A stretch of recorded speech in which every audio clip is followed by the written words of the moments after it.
సుమన్ టీవీలో మీ personal and business promotions కోసం కింది నెంబర్కి కాంటాక్ట్ చేయండి. చిత్ర విచిత్రాలు, కట్టుకథలు, కన్నీటి రాతలు, ఒక్కరు కాదు ఇద్దరు కాదు అందరూ అదే పంత. పరీక్షల్లో ఇంటర్ విద్యార్థులు రాసే జవాబులు చూసి ఉపాధ్యాయులకు కళ్ళు బైర్లు గమ్ముతున్నాయి.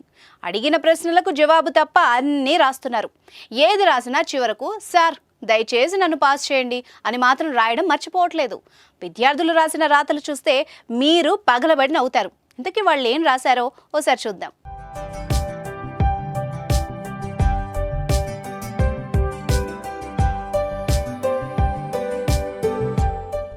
ఏడాది మొత్తం కనబడని భయం విద్యార్థులకు పరీక్షల టైంలోనే కనిపిస్తుంది. ఎందుకంటే వాటిల్లో పాస్ అవ్వాలి, లేకపోతే ఇంట్లో ఏమంటారో అని గుబులు, బయట పరువు పోతుందని ఆందోళన. బాగా చదివిన వాళ్ళు పర్వాలేదు, కానీ ఏమాత్రం చదవని వాళ్ళు పాస్ అవ్వడం కోసం తమ అస్త్రాలను బయటకు తీస్తారు. పరీక్ష హాల్కి స్లిప్స్ పట్టుకొని పోతారు. అది సాధ్యం కాకపోతే పక్క వాళ్ళని కాపీ కొట్టేందుకు ప్రయత్నిస్తారు. అది వీలు కాకపోతే చివరిగా పేపర్ దిద్దిన వాళ్లపైనే భారం వేస్తారు. వాళ్ళని తమ కట్టుకథలతో కట్టిపడేసేందుకు ప్రయత్నిస్తారు.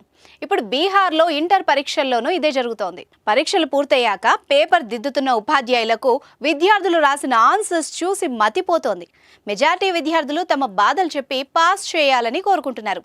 సార్ నాకు కష్టాలున్నాయి, నాకు పాస్ మార్కులు వేయించాలు అని ఒకరు, మా నాన్న లేరని మరొకరు, ఇలా నచ్చింది రాసి ఇన్విజిలేటర్ పైనే భారం వేస్తున్నారు. తాజాగా ఓ విద్యార్థిని రాసిన జవాబు ఇప్పుడు వైరల్గా మారింది. నేను రాసింది మీరు నమ్మరు అని చెప్తూనే మదర్ సెంటిమెంట్ తీసుకొచ్చేసింది.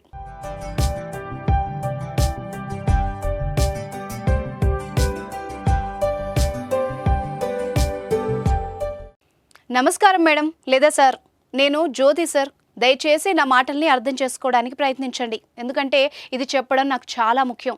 మీరందరూ నా మాటలు నమ్మరని నాకు తెలుసు సార్, కానీ మా నాన్న చనిపోయారు. 10 రోజుల ముందే ఇది జరిగింది. కానీ నేనేం చదువుకోలేదు, పైగా నా ఆరోగ్యం కూడా బాగోలేదు.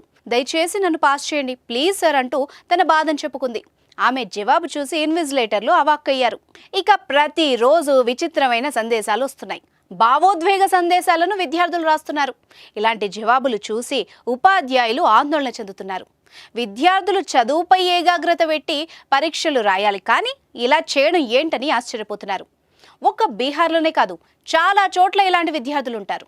ప్రశ్నలకు జవాబులు రానప్పుడు ఏదో ఒక సినిమా స్టోరీనో ఏదో ఒక కథనో రాస్తారు. మీరు ఎప్పుడైనా ఇలాంటివి రాశారా? రాస్తే గనక సరదాగా ఒక కమెంట్ చేయండి.